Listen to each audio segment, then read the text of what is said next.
Ողջույն, եթերում շաբաթն ամփոփն է, անցնող շաբաթվա կարևոր իրադարձությունները առաջիկա րոպեներին։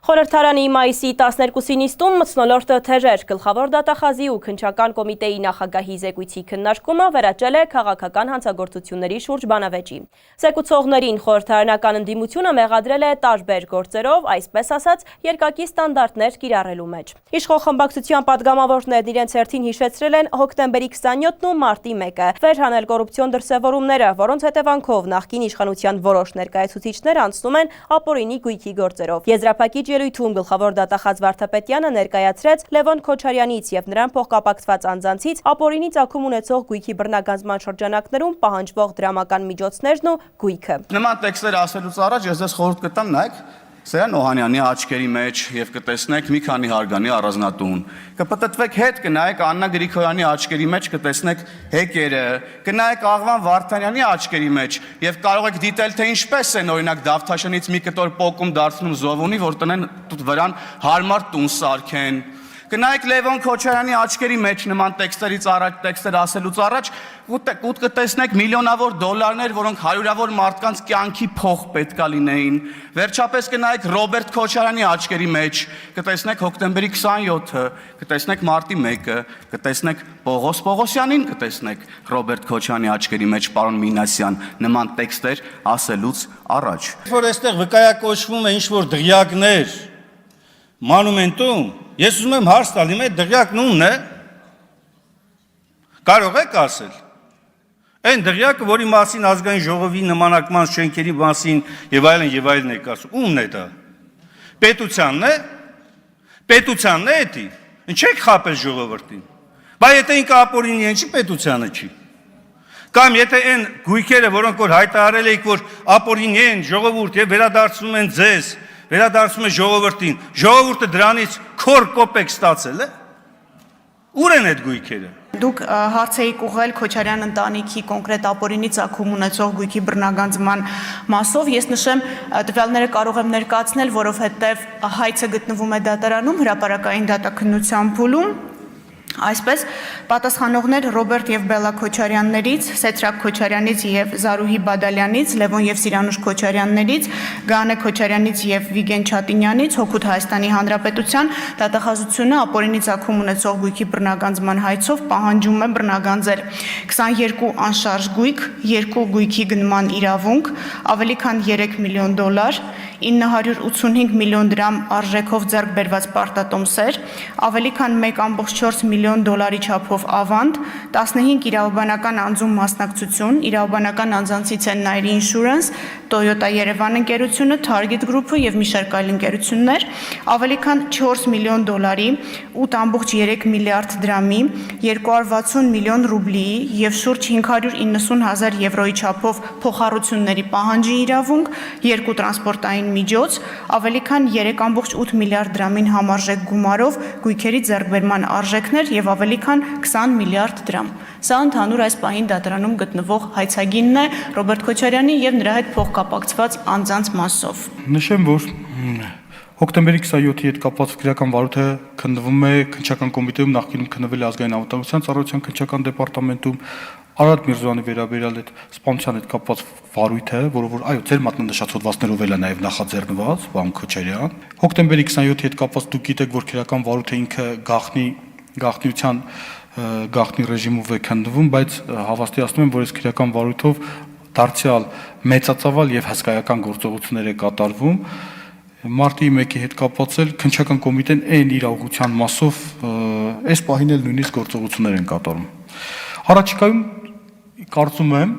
այս գործերով տեսանելի եւ շոշափելի արդյունքներ կունենանք, որովհետեւ ես տեղյակ եմ, որ այս գործերով առնվազն մեր հանրությունը եւ մեր ժողովուրդը սպասելիքներ ունեն եւ սպասում են այս գործերով կոնկրետ պատասխանների։ Իսկ մենք կոչված ենք, որպեսի այդ պատասխանների հետ կապված գործողություններ ձեռնարկենք, որպեսի մյուս անգամ ստեղ գալուց ասելիք ունենանք։ 44-օրյա պատերազմի ընթացքում մենք ունենք բազմաթիվ քրեական վարույթներ հարուցված տարբեր հանցատեսակներով,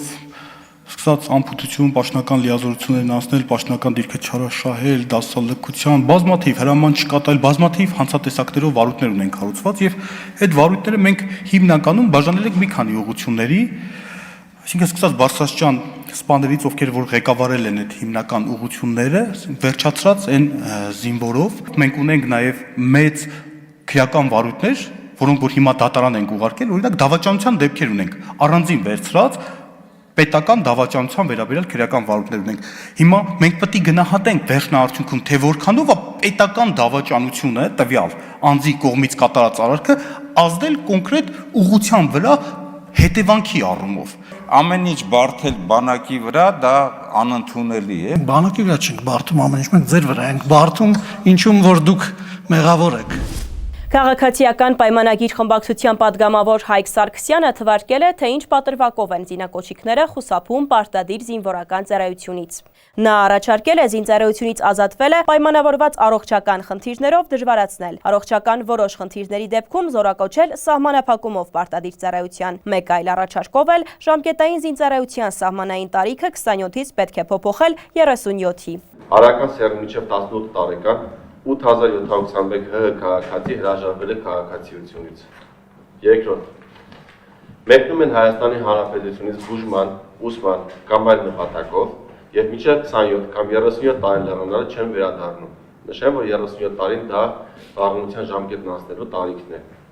2010-ից 2024 թվականների ընթացքում քրեական օրենսգրքի 461-րդ հոդվածով հարուցված քրեական գործերից, այսինքն զորակոչից խուսափելու գործն է 461-ը, 2500 գործ կարճվել է վաղնության ժամկետն անցած լինելու հիմքով։ Կառավարության գործող որոշումներում կատարել փոփոխություններ եւ որոշ առողջական խնդիրների դեպքում զորակոչել սահմանափակումով պարտադիր զինվորական ծառայության։ Երկրորդ, ժամկետային զինվորական ծառայության սահմանային տարիքը 27-ից դարձնել 37 տարի։ Երրորդ, մինչև 18 տարեկան արական սեռի քաղաքացիների համար Հայաստանի Հանրապետության քաղաքացիությունը փոխելու համար բազային թուրքը դարձնել 15 միլիոն դրամ։ Սա այն գումարն է, որը գործող կարգավորումներով 27 տարի լրացած եւ պարտադիր զինվորական ծառայությունից խուսափած քաղաքացիները այսօր կարողանում են վճարել եւ ազատվել քրեական պատասխանատվությունից։ Հայաստան-Ադրբեջան խաղաղության գործընթացը Փաշինյանը քննարկել է Եվրոպական հանձնաժողովի ընդլայնման եւ Արևելյան հարևանության հարցերի գլխավոր տնօրինության ղեկավարի հետ։ Վարչապետը կարևորել է Հայաստան-ԵՄ հարաբերությունների զարգացումը եւ ընդգծել կառավարության հանձնառությունը խորացնելու եւ ընդլայնելու համագործակցությունը բոլոր ուղղություններով։ Գերտ Յան Կուպմանը իր հերթին ընդգծել է. ԵՄ-ն դիտարկում է Հայաստանը որպես վստահելի եւ արժանահավատ գործընկեր։ Արտաքին գործերի նախարար Արարատ Միրզոյանը Լյուքսեմբուրգում հանդիպել է Եվրոպայի խորհրդի մարդու իրավունքների հանձնակատարի հետ։ Քննարկվել են գործակցության հարցեր, գոհունակությամբ նշվել ժողովրդավարական բարեփոխումների ուղղությամբ վերջին տարիներին Հայաստանի արձանագրած կարևոր առաջընթացը, այդ թվում մամուլի ազատության մասով։ Անդրադարձ է եղել նաև լղից բռնի տեղահանված հայերի կարիքների հասցեագրմանն ուղղված կառավարության ծրագրերին։ Իսկ Հյուսիսային Մակեդոնիայի արտաքին գործերի եւ արտաքին առևտրի նախարարի հետ հանդիպմանը անդրադարձ է կատարվել Հայաստանի եւ Հյուսիսային Մակեդոնիայի գործակցության զարգացման հնարավորություններին։ Կողմերը կարևորել են գործարար շփումների ակտիվացման միջոցով առևտրի խթանումը, անդրադարձ է եղել Եվրամիության հետ գործակցությանը։ Խորհրդարանի մայիսի 14-ի նիստում իրավիճակը կրկին լարվել է, երբ Հայաստան խմբակցության падգամավոր Լևոն Քոչարյանը ամբիոնից անդրադառնալով Նոր-Նորքի թաղապետարանում տեղի ունեցած միջադեպին եւ դրա վերաբերյալ Փաշինյանի արձագանքին, ինչպես նաեւ ապօրինի գույքի վերաբերյալ իրենց դեմ ներկայացված հայցերին։ Նա հայտարարեց, թե հանցավոր ճանապարհով ստացված որևէ գույք չունեն, ելույթն էլ ավարտեց վիրավորանքներով։ Իշխող խմբակցությունից արձագանքը չուշացավ, ինչին հետևեցին Քոչարյանի հայհոյանքները, այդ կերպ լարվածությունը վերածելով քաշքշուկի։ Նկատի ունենալով այն հանգամանքը, թե ինչ տեղի ունեցավ մեր ազգային ժողովի դահլիճում, որովհետև չեմ կարող չարձանագրել, որ Հայաստանում ի վերջո քաղաքական բանավեճի մշակույթը իրապես անթույլատրելի է, այն մշակույթը, որը գոյություն ունի, անթույլատրելի է եւ մենք բոլորս պետք է փորձենք ամեն ինչ անել ժողովրդավարական պետությանը հարիր քաղաքական բանավեճ ունենալու համար ու նման դեպքերն էլ դարձյալ առանց որևէ մեկին հատուկ թիրախավորելու ուզում եմ հատուկ արձանագրել, որ անթույլատրելի են խորհրդարանական հանրապետության խորհրդարանի դահլիճում։ 2020 թվականին Արարատ Միրզոյանի նկատմամբ, երբ նա դեռ արժնախագահն էր, իրականացված մահափորձի գործով մեղադրյալ Արա Բադոյանը դատապարտվել է 3.5 տարվա ազատազրկման։ Հաշվի առնելով անձի անազատության մեջ գտնվելու հանգամանքը, ազատության մեջ գտնվելու օրերը հաշվարկվել են նշանակված պատժին, եւ մեղադրյալին թողնվել է կրելու փաստացի ազատազրկում 1 տարի 11 ամիս 23 օր։ Գլխավոր դատախազությունից հայտնել են բողոքարկելու են դատավճիռը։ Կառավարությունը հերթական նիստում հավանություն է տվել նախագծերի փաթեթին, որով հստացվում է վարժական հավաքներից խուսափելու համար պատասխանատվությունը, հստակեցվում հանցավոր արարքի նկարագրությունը, ռազմական ոստիկանության լիազորության շրջանակը, կառավարության նիստի մանրամասները։ Քաղաքաշինության կոմիտեին կհատկացվի 67.5 միլիոն դրամ Եվրամիության 7 նորմերի մոտարկման եւ տեղայնացման կանխավճարի տրամադրման համար։ Նախագիծը բխում է մեր երկրի եւ Եվրամիության միջև կնքված համապարփակ եւ ընդլայնված գործընկերության համաձայնագրի դրույթների կատարման, Հայաստանի քաղաքաշինության ոլորտում եվրոպական երկրների հաջող փորձառության, տեխնոլոգիական նոր լուծումների ներդրման անհրաժեշտությունից կդիտարկվի հետեւյալ նորմատիվ ակտերի մոտարկման գործընթացը։ Առաջինը ընդհանուր օգտագործման ավտոմոբիլային ճանապարհներ, տրանսպորտային ենթակառուցվածքներ, երկրորդը երկաթուղիներ, երրորդը օդափոխության, ջեռուցման, օդի լավորակման համակարգեր, չորրորդը օդանավակայաններ, 5-ը ավտոլիցքավորման կայանների կազմակերպում, հրդեհաշիջում, 6-ը ինժեներագեոդեզիական հետազննում եւ 7-ը շենքերի եւ շինությունների հրդեհային անվտանգություն։ Ըստ Եղիազարյանի, նորմերի մոտարկման ծառայությունների ձեռքբերման համար ակնկալում են ունենալ եվրոպական նորմերի մշակման փորձառություն ունեցող կազմակերպության եւ համապատասխան փորձառությամբ տեղական ընկերության համագործակցություն, այսինքն կիրականացնեն միջազգային մրցույթ։ Հաջորդ նախագծով կրկնապատկվելու է տնտեսվարողների, ֆերմերների հնարավորությունը, որպեսզի նրանք օգտվեն գյուղատնտեսական տեխնիկայի լիզինգի աջակցության ծրագրից։ Պապոյանի խոսքով ներկայումս ֆերմերները կարող են մինչև 250 միլիոն դրամի գյուղատնտեսական սարքավորում ձեռք բերել, բայց կան բազմաթիվ ֆերմերներ, որոնք ինստիտուցիոնալ գյուղատնտեսությամբ են զբաղվում եւ չեն կարողանում մատչելի պայմաններով գյուղտեխնիկա ձեռք բերել։ Մենք 250 միլիոն դրամի շեմը բարձրացնում ենք մինչև 500 միլիոն դրամի, որը կօգնի, որպեսզի տնտեսվարողները ավելի շատ գյուղտեխնիկա կարողանան մատչելի գներով ձեռք բերել։ Պապոյանի խոսքով այս պահին 2854 լիզինգառու կա, որոնց տրամադրվել է 4333 միավոր գյուղտեխնիկա, այդ թվում 1523 միավոր տրակտոր, 20 միավոր կոմբայն եւ 2790 միավոր այլ գյուղտեխնիկա։ Հաջորդ նախագիծը ԿԳՄՍ նախարարը ներկայացրեց, նշելով, բարձրագույն կրթությունը տարիների ընթացքում հեռացել է հետազոտահեն կրթության օրակարգից։ Նախարարն ասաց, ոլորտում կա նաեւ դեմոգրաֆիական խնդիր, իսկ բուհերում դասավանդող անձնակազմի 51%-ը գիտական աստիճան չունի։ Ըստ այդմ մշակվել են բարձրագույն կրթության եւ գիտության մասին օրենքի եւ հարակից օրենքներում փոփոխություններ եւ լրացումներ կատարելու մասին օրենքների նախագծեր, որոնց շրջանակում առաջարկվում է կրթության մատուցումն ապահովել լիզինգավորման եւ հավատարմագրման միջոցով։ Ներդրվում է ոլորտի կառավարման թվային միջավայրը, որի միջոցով ուսանողները կկարողանան օգտվել տարբեր ծրագրերից ու ծառայություններից, իսկ բուհերը կիրականացնեն իրենց գործառնությունը։ Նախատեսված են ուսանողներին տրամադրվող կրթաթոշակային բազմամակարդակ համակարգեր։ Մենք հրաժարվում ենք նպաստի մոտեցումից եւ կրթաթոշակային քաղաքականություն դառնում է պետական աջակցության հիմնական ձևը։ Հաջորդ նախագիծը վերաբերում է վարորդներին։ ՆԳՆ-ն առաջարկում է վարորդական վկայականի իրավունք ստանալու քննությունից առաջին անգամ բացասական ստանալու դեպքում հաջորդ օրը քննությանը մասնակցելու համար սահմանել հավելյալ վճարով քննությունը հանձնելու հնարավորություն։ Այն կազմելու է 45000 դրամ։ Կա նաև երկրորդ եւ յուրաքանչյուր հաջորդ անգամ բացասական գնահատականի դեպքում վերահանձնման հնարավորություն։ Թվայնացման մասով Տիկին Սաքսյան, հիմա ես կարող եմ իմ վարորդական իրավունքի վկայականը կոնվերտացնել թվայինի եւ չպահել ինձ մոտ վարորդական իրավունքի վկայական մեքենա վարելիս, հասկանալով, որ ունեմ թվային վարորդական իրավունքի վկայական։ Միանշանակ, պարոն Գրիգորյան, այս պահին դուք ունեք գործող վարորդական վկայական, կարող եք դիմել ստանալ նաև թվային վարորդական վկայականը եւ Հայաստանի Հանրապետության տարածքում երթևեկության շրջանակներում թվային վարորդական վկայականի գոյությունը այլևս բավարար կլինի երթևեկության մեջ իրավաչափ մտնելու համար։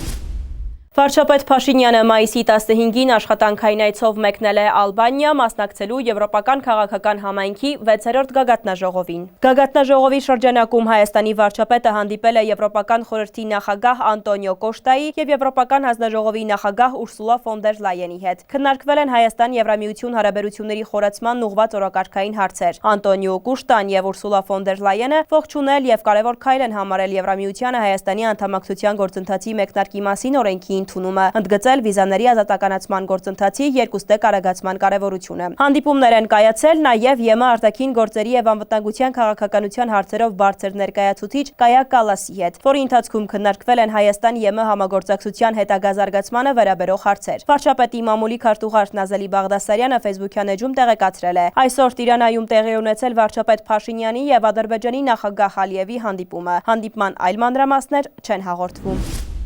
Մայիսի 15-ին Թուրքիայում նախատեսված ռուս-ուկրաինական բանակցություններին ընդառաջ Անկարայում հանդիպել են Էրդողանն ու Զելենսկին։ Թուրքիայի նախագահը հայտարարել է հրադադարի եւ խաղաղության բանակցությունների անհրաժեշտության մասին։ Բանակցությունը տևել է գրեթե 3 ժամ, որից հետո նրանք ուղևորվել են Ալբանիա։ Իսկ Ստամբուլում այսօր 2022 թվականից ի վեր առաջին անգամ սկսվել են ռուս-ուկրաինական ուղիղ բանակցությունները, որոնք տևել են շուրջ 2 ժամ։ Կրեմլից սակայն հայտնում են, որ դրանք չեն ավարտվել, հնարավոր է շարունակվեն։ Պատվիրակությունները միմյանց հետ շփվել են թարգմանչի միջոցով։ Բացման խոսքով հանդիպման սկզբում Թուրքիայի արտգործնախարար Հական Ֆիդանն իր գոհունակությունն է հայտնել Ստամբուլում երկու երկրի ներկայացուցիչներին տեսնելու համար։ Անկարան կարևորում է, որ Ռուսաստանն ու Ուկրաինան լսել են Թրամփի եւ Ռեջեփ Թայիպ Էրդողանի խաղաղության կոչերը։ Մենք անկեղծորեն հավատում ենք, որ խաղաղության կարելի է հասնել, եթե կողմերը բանակցություններին մոտենան կառուցողական փոխըմբռնմամբ։ ԱՄՆ նախագահ Դոնալդ Թրամփը մայիսի 15-ին Արաբական Միացյալ Էմիրություններ այցի ժամանակ հայտարարել է. ԱՄՆ-ն շատ մոտ է Իրանի հետ միջուկային համաձայնագիր կնքելուն, եւ որ Թեհրանը որոշ առումով համաձայնել է պայմաններին։ Մանրամասներին գործընկերս Գեգամ Մադյանն է ծանոթացել։ Գեգամ, ինչ համաձայնագրի մասին է խոսքը, Իրանի դիրքորոշումը ինչպիսին է։ Աննա Իրանի գերագույն առաջնորդի գլխավոր խորհրդական Ալի Շամխանին հայտարարել է, որ Իրանը պատրաստ է պարտավորվել երբեք չարտադրել միջուկային զենք եւ վերացնել իր բարձր հարստացված ուրանի պաշարները, որոնք կարող են օգտագործվել զենքի արտադրության համար, ինչ ըստ էության ԱՄՆ վարչակազմի հիմնական պահանջներից է։ Այնուամենայնիվ տարբեր հեղինակավոր միջազգային լրատվամիջոցներ հայտնում են, որ Իրանը ունի նախապայմաններ գործընթացում պետք է ներգրավի նաև Միացյալ Արաբական Էմիրությունները եւ Սաուդյան Արաբիան, որպեսզի Իրանը կարողանա իր ուրանը արդեն քաղաքացիական օգտագործման նպատակներով արտահանել արաբական երկրներ։ Պետք է նշեմ, որ մեր հարևան երկիրը պատրաստ է միջազգային տեսուչներին թույլ տալ վերահսկել այս ամբողջ գործընթացը իր երկրում, սակայն դա կարվի միայն պատժամիջոցների ամբողջական վերացման դեպքում, բայց էական է, որ ատոմային էներգիայի միջազգային գործակալությունը նախկինում հայտարարել է, որ Իրանը արդեն իսկ իր ուրանը հարստացրել է այն չափով, որպեսզի կարողանա ատոմային զենք ստեղծել։ Կհիշեցնես, թե ինչ պատժամիջոցների մասին է խոսքը։ Հիշեցնեմ, որ պատժամիջոցները նախկինում դեռ 2000-ականներին մինչև 2010 թվական սահմանել էին Միացյալ Նահանգները, Եվրամիությունը, Միացյալ ազգերի կազմակերպությունը եւ առանձին այլ երկրներ։ Պատժամիջոցներն իհարկե վերաբերվում են միջուկային տեխնոլոգիայի, հանքանյութի, իհարկե ուրանի ներմուծմանը եւ արտահանմանը։ Պատժամիջոցները խափանում էին նաև Իրանի նավթի եւ գազի արտահանումը, բանկային համակարգին էին հարվածում եւ ամենակարևորը ռազմական տեխնիկայի վաճառքին կամ նման տեխնոլոգիաների ներմուծմանը, բայց ուզում եմ հիշեցնել, որ 2015 թվականին նույնպես նման համաձայնագիր է կնքել, սակայն Իրանի հեռահար բալիստիկ հրթիռների ծրագրի պատճառով Վաշինգտոնը դուրս եկավ գործարքից, որին մասնակից էին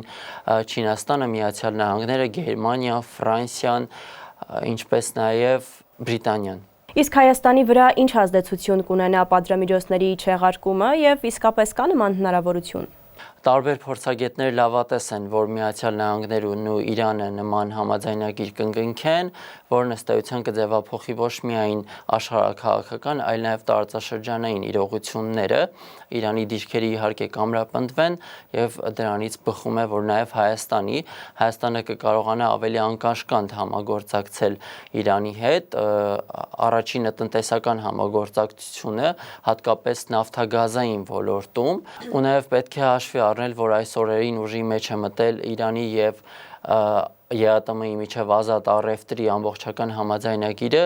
ինչը հատուկ պայմաններ է ստեղծում իրանական շուկայում ներդրումներ անելու համար։ Կարող ենք նաև շոշափելի արդյունքներ ակնկալել Պարսից ծոց, Սև ծով տնտեսական միջանցքի ուղղությամբ, ինչով իհարկե հետաքրքրված են հարևան Վրաստանը եւ Թուրքիան եւ շահառու են եվրոպական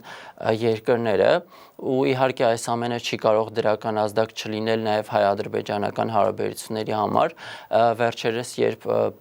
Բաքուն տարբեր սադրիչ գործողություններով հետաձգում էր խաղաղության պայմանագրի կնքումը, դա պայմանավորված էր նաև ըստ տարբեր փորձագետների, դա պայմանավորված էր նաև ԱՄՆ վարչակազմի ու Իսրայելի կողմից Իրանի դեմ հնարավոր ռազմական գործողությամբ, եւ Ադրբեջանը սպասում էր, որպեսզի այդտեղ իր բաժինն ունենա, այսինքն այսպես կոչված Զանգեզուրի միջանցքը